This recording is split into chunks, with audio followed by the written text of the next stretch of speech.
과거에 김영삼, 김대중, 김종필 연설을 할 때는 광장에 구름대처럼 사람들이 몰려들었습니다. 왜냐하면 그 자리에서 제대로 된 정보를 듣기 위해서입니다. 언론이 제 역할을 안 하면. 자, 그러면 지금은 왜 광장에 사람들이 안 모이냐면 많은 정보들이 유튜브에 손안에 있습니다. 맞죠? 손안에서 정보를 듣고 판단하기 때문에 그렇습니다. 그래서 광장에 사람들이 안 모여도 우리 국민들이 예전보다 훨씬 더 많은 정보를 가지고 본인들이 취사선택하는 것이에요. 그런데 지난 2017년 대통령 선거 때입니다. 여론이 이상했어요. 한때는 안철수 후보가 당선되는 것 아니냐, 문재인 후보하고 지지율이 박빙으로 어떨 때는 안철수가 높게 나오다가 문재인이 높게 나오다가 할 때가 2017년 대통령 선거 때입니다. 기억나십니까? 그런데 문재인 후보를 돕는 김경수 최측근 경남지사, 그때는 국회의원, 문재인 후보의 비서 김경수 지사가 홍보한 드루킹 일당이 2017년 대선 때 댓글을 무려 18만 개를, 대선 때만 전체적으로 142만 개를 1억 번을 클릭해서, 대선 때만 약 1000만 번을 클릭해서 특정 댓글은 사라지게 만들고 특정 댓글은 높이고, 어떤 댓글을 사라지게 만들었느냐, 문재인이 대통령 되면 안 되지, 그런 댓글은 싫어요를 막 눌러가지고 베스트 댓글에서 사라지게 만들고, 안철수 대통령 되면 안 되지, 그 말은 좋아요를 막 눌러가지고 베스트 댓글로 만들었어요. 그런데 그것을 지지자, 국민 한 사람 한 사람이 눌렀으면 선거법 위반 아니에요. 각자 개인의 표현의 자유가 있는 것이기 때문에. 근데 그것을 기계가, 경복모라고 하는 회원들의 아이디를 빌려서 기계가 자동으로 따라락 올려놨다는 사실입니다. 제가 지금 그 자료를 하나하나 저들의 범죄 일람표와 네이버 댓글을 하나하나 대조를 해나가고 있는데 말입니다.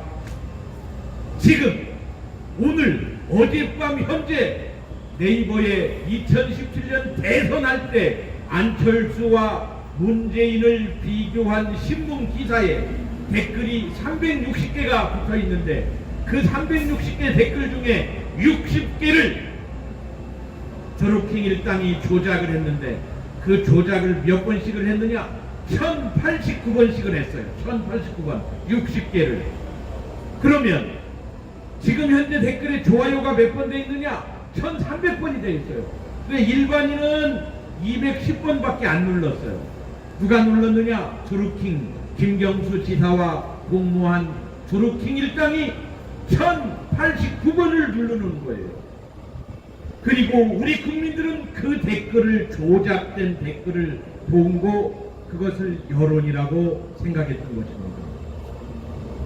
그래서 저는 다시 조사를 시작했습니다. 과연 2017년 4월 28일 저녁에 있었던 그 댓글 조작만 했겠느냐? 하루에 280건의 신문기사를 조작했습니다. 하루에 3780개의 댓글을 조작했습니다. 하루에 그렇게 하루에 20만 번을 클릭했습니다. 대단한 겁니다. 불과 9명이 그 짓을 했습니다. 아이디를 2300개를 불법 사용해서 말입니다. 남의 아이디로 말입니다. 이것은 무엇입니까? 표현의 자유를 침해한 것입니다. 여러분, 저는 역사적인 이야기를 한 가지 해드리려고 합니다.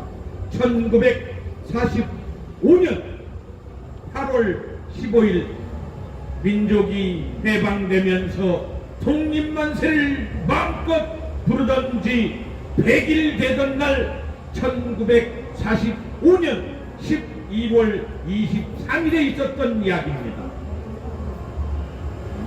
북한 접경지역 신의주에서 해방된 지 100일 만에 일제치하를 겪었던 일제시대에 태어났던 16살 중학교 2학년 학생들이 일제시대를 겪고 살았는데 북한에서 해방되고 소련의 통치로 들어가고 김일성의 통치로 들어가던 100일 만에 아니 어떻게 된 게 학교에서 가르칠 자유가 없냐, 어떻게 된 게 공산 독재가 일제시대보다도 스탈린 독재, 김일성 독재는 말이지 일제시대보다도 훨씬 더 흉악무도하다.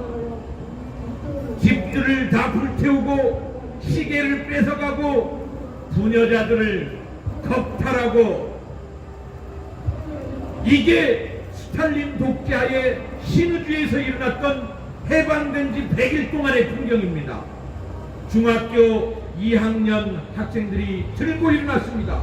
학원의 자유를 달라. 대표적으로 홍석왕 장로께서 중학생들과 함께 외치고 있을 때 공산 집단은 신의주에서 해방된 지 100일 만에 홍석왕 장로를 피살했습니다. 홍석왕 장로가 돌아가신 거지요.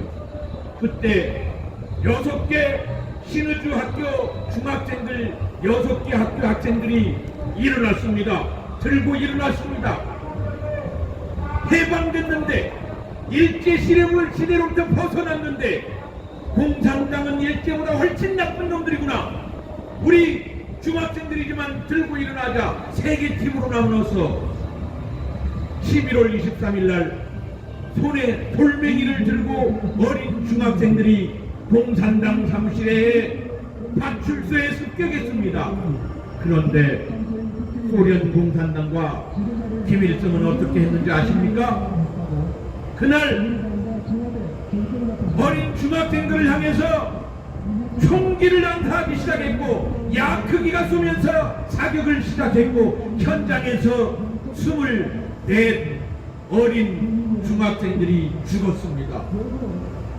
그 중학생들의 동상이 여기 자유총연맹 남산 밑에 있는 자유총연맹 주차장 부지 뒤편에 신의주 반공학생 의거 탑이 있습니다. 거기 여러분들 가보셨습니까? 모르시죠? 대한민국 역사가 이렇습니다. 만약 그게 유럽 어느 나라에 있었다면 그날은 전 세계가 기념하는 날이 될 겁니다. 왜냐하면 세계 최초로 2차 대전 이후에 민간인이 스탈린 공산 독재에 맞서 싸운 날이거든요. 그날이. 그렇게 해서 24세 신의주 중학교 학생들 24이 못다 핀 꽃 한 송이, 못다 핀 무궁화꽃 24송이가 그렇게 잔혹하게 현장에서 죽자 3,600명 어린 중학생들은 혼비백산 흩어졌습니다. 지난해 11월 23일 날 그 현장에 있었던 한 분을 제가 모시고 인터뷰를 했습니다. 나이가 90입니다. 그런데 그분이 처음으로 고백합니다. 그때 나는 도망가느라고 키도 작은데 저 담을 넘어서 도망가는데 내가 어떤 힘이 있어서 그 담을 넘어서 도망갔는지 모르겠다. 죽지 않기 위해서 담을 뛰어넘은 거예요. 그렇게 해서 도망가다 신의주 도망가다가 이모 집에 숨어 있었는데 김일성이 와서 연설을 하더랍니다. 김일성이 뭐라 그러냐면 신의주 중학생 여러분, 어떤 놈들이 중학생을 이렇게 죽였단 말입니까?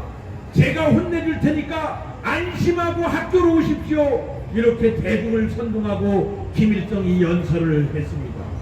그때 이분은 그 연설을 믿지 않고 숨어서 이모 집에 숨어서 학교를 가지 않았고 그 연설을 믿고 갔던 많은 중학생들 중에 학생회장, 반회장, 군 동호했던 사람들 앞장섰던 사람들 200에서 500명을 색출해가지고 김일성 이 인간은, 이 독재자는 그 어린 중학생들을 시베리아 강제노동 수용소로 보내버렸던 극악무도한 그 사건이 1945년 11월 23일에 일어났던 것입니다. 그 사건을 대한민국 역사에서 다 지워버렸습니다. 여러분이 중학교 다닐 때는 그 사건을 기억했습니다. 그리고 그날은 학생의 날로 지정해서, 그것도 반공 학생의 날로 지정해서 만세도 부르고 했습니다. 그런데 1970년 이후의 역사 속에서 다 지워버렸습니다. 세상에 그런 일이 어디 있답니까? 여러분, 그게 신의주에서 표현의 자유를 외쳤던, 공산독자에서 있을 수 없는 표현의 자유를 외쳤던 그 청년들이 말입니다. 반서지역, 반북지역의 서자와 북자를 따가지고 서북 여러분이 응답해 보십시오. 서북 청년단이 서울에 와서 1948년도부터 물밀듯이 배운 사람들, 북한에서 배운 사람들이 일제보다 공산독재 치하는 훨씬 독재가 심각하구나, 살인, 강간, 방화, 약탈이 심각하구나, 그걸 깨달은 서북 청년단들이 이제 신의주에서 고향을 등지고 서울로 와보니 서울에서는 공산당 정부를 만들어야 된다고 인민당 대회를 하고 있는 겁니다. 그러니까 이 서북 청년단들이 공산당 대회 장소를 쫓아가서 안 됩니다. 내가 북한에서 겪어보니까 절대로 스탈린 체제하에, 김일성 체제하에 나라가 서면 안 됩니다 라고 하면서 말리다가 안 되면 강목을 들고 인민당 대회 장소를 두드려 낀 겁니다. 그래서 조폭 깡패 소리를 듣게 된 겁니다. 그러나 서북 청년단이 없었으면 이승만 대통령이 자유민주공화국을 만들고자 하는 아무런 노력을 많이 해도 공산독재를 경험하지 않은 대한민국의 70%의 사람들이 인민당 정부를 만들자고 했다라는 사실을 아십니까, 여러분? 그 서북 청년단들이 결국 이승만 대통령을 도와서 대한민국을 자유민주공화국을 만들었고, 그리고 나서 서북 청년단들은 이제 내 고향 신의주를 찾을 방법은, 내 고향 신의주는 스탈린 체제하에, 김일성 체제하에 들어갔으니 내 고향을 찾을 방법은 바로 내가 군인이 되어서 나라를, 자유민주 나라를 지키는 거다. 맞죠, 여러분? 그래서 군대에 갔습니다. 그리고 1950년 6.25가 터지니까 이 서북 청년단은 또 무엇을 했냐면, 인천 상륙작전에서 월미도 등대에 점화를 해야 거기다 폭격을 가고 메가드가 들어오는 거 아닙니까? 거기에 그 불을 켜러 올라가는 부대원들은 다 죽는다라는 걸 알았지만, 내 한 몸이 부서지고 죽어서 나라를 지킬 수 있다면 마음먹고 그 부대원이 돼서 인천 상륙작전에 그 신호탄이 되게 했던 그 역할을 했던 게 서북 청년단원들이었다라고 하는 사실을 여러분 아십니까? 그렇게 지킨 나라입니다. 그렇게 표현의 자유를 지킨 겁니다. 그렇게 자유민주공화국을 만든 겁니다. 그런데 그렇게 자유민주공화국을 만들었고 이승만 대통령이 초대 대통령이 되었고, 그렇지만 이승만 대통령은 모든 국민들이 존경했지만 3.15 부정선거라고 하는 것은 부통령 선거에서 문제가 있었던 겁니다. 그 부통령 선거에 부정이 있었다는 이유로 대통령 이승만은 하야를 결심하는 겁니다. 왜냐하면 그분이 자유민주공화국을, 그분이 표현의 자유를 중요시한 대통령이었기 때문에 그렇습니다. 그렇게 지킨 나라입니다. 그런데 지난 2017년 대통령 선거 때는 드루킹이 댓글을 40일 동안 제가 지금 확인하고 있습니다. 5월 9일까지 선거기간 40일 동안 무려 18,000건의 기사에 댓글이 하루에 조작한 댓글을 3,500개를 하루에 10만 번을 넘게 클릭을 해서 20만 번 가까이를 클릭을 해가지고 조작을 했어요. 이것은 무슨 의미입니까? 지난 2017년 대통령 선거는 완전히 여론을 조작해서 민심을 조작해서 선거의 결과까지 바꾸게 만든 대선 무효에 해당하는 거라고 저는 생각합니다. 여러분 맞습니다. 여러분 제가 무엇 때문에 이런 조사를 할까요? 대통령 선거가 지난 이후 작년입니다. 작년 1월 달에 제가 네이버 댓글을 보는데 아주 이상한 일들이 발생했습니다. 이건 뭐지? 아니 문재인 대통령을 비난하는 댓글이 왜 다 지워지고 있지? 왜 다 숨겨지고 있지? 그거를 지난해 조르킹 사건이 나기 전에 지난해 1월에 제가 보면서 이게 한 3,000명 정도가 이 조작단에 있지 않으면 이건 불가능한 일이다 라고 생각을 하면서 자료 화면을 한 장 한 장 캡처해 놓기 시작했습니다. 사진을 찍어 놨단 말입니다. 이 스마트폰입니다. 이 스마트폰으로 한 장 한 장 찍어서 한 달간 4,500장의 증거 자료를 여기에 담아놨습니다. 그리고 그것을 누가 조작했는지 저는 궁금했습니다. 그리고 범죄를 재구성해 보았습니다. 약 3,000명 정도가 가담했을 거다 라고 추측을 했습니다. 그런데 민주당도 그때 이상했던 모양입니다. 추미애 대표가 아니 문재인 대통령을 문재앙이라고 한다, 문슬람이라고 한다, 그러면서 대통령을 모독한다고 고발했습니다. 아마도 여기 계신 자유대연합 회원들이 그랬는가 보다, 일베 회원들이 그랬는가 보다, 박사모들이 그랬을 거다. 그리고 이 일베 회원들을, 자유대연합 회원들을, 대수천 회원들을 혼내주십시오. 추미애 대표가 기자회견을 하고 문재인을 문재앙이라고 욕하는 사람들을 고발했습니다. 경찰이 수사를 했습니다. 수사 결과 놀랍게도 한 달 만에 누가 잡혀 들어갔냐면 더불어민주당원 김동원 일명 드루킹이 고발된 겁니다.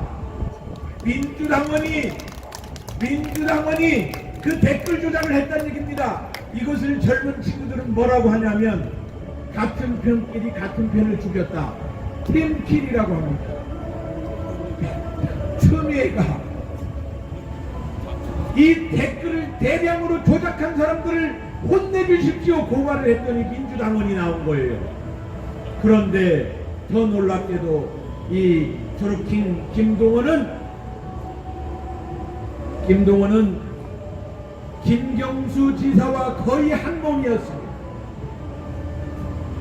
그래서 특검이 도입되고 특검의 수사 결과를 재판부 성창호 판사가 받아들여서 여론을 조작한 범죄의 죄질이 매우 나쁘다 라고 해서 법정 구속한 것입니다. 나쁜 겁니다. 왜냐하면 민심을 바꾸는 거거든요. 왜 댓글이 그런 위력을 발휘하는지 설명드리겠습니다. 여러분, 음식점 사장님이 우리 집은 천연 조미료로 아주 맛있게 밥을 만들고 있으니 우리 집에 와서 김치찌개를 드십시오 라고 막 마이크를 들고 떠듭니다. 여러분이 그 소리를 듣고 들어갑니까? 아니면 식당에서 밥 먹고 나오는 사람이 참 맛있네 그 얘기 듣고 들어갑니까? 후자죠, 후자. 식당 주인이 A4 용지 한 장에다가 아무리 맛있다고 자기 식당을 자랑을 해놔도 안 믿어요. 그런데 먹고 나온 사람이 그 집 참 맛있네, 그게 댓글입니다. 그게 맛집 후기입니다. 그게 여행 후기입니다. 대한민국 사람들은 뉴스 기사에 딸린 댓글을 봤고 80%가 20%가 댓글을 달았고 댓글을 보는 사람들의 84%가 왜 댓글을 보느냐? 남들이 어떻게 생각하는지 궁금해서. 그러니까 나도 남들 생각하는 대로 따라가려고 했다는 겁니다. 그러한 댓글을 선거 기간 내내 하루에 20만 번의 클릭을 해서 사람이 볼 수 있는 댓글을 하루에 3,580개를 매일매일 조작을 해서 그 댓글을 보고 사람들의 민심이 바뀌어서 선거 결과가 바뀌었다라는 사실이 전 세계에 알려지면 이것은 디지털 IT 강국에서 민주주의가 살해된 사건으로, 민주주의가 파괴된 사건으로 대선 무효를 외국인들이 주장하게 될 날이 올 것이라고 저는 생각합니다, 여러분.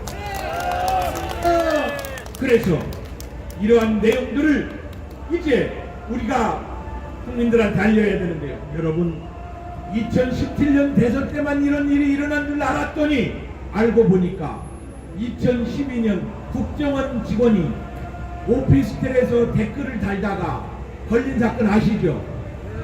그때 민주당 국회의원들은 국정원 직원의 오피스텔 댓글 사건 앞에서 민주당 직원들이 국정원 직원이 나오지 못하도록 감싸고 수사 의뢰를 했고 난리가 났죠. 그때 2012년 그때 민주당 문재인 캠프에서는 조한기라는 사람이 76명을 데리고 여의도 신동의 빌딩에 불법 사무실을 차리고 댓글 관리를 했다라는 사실 아십니까?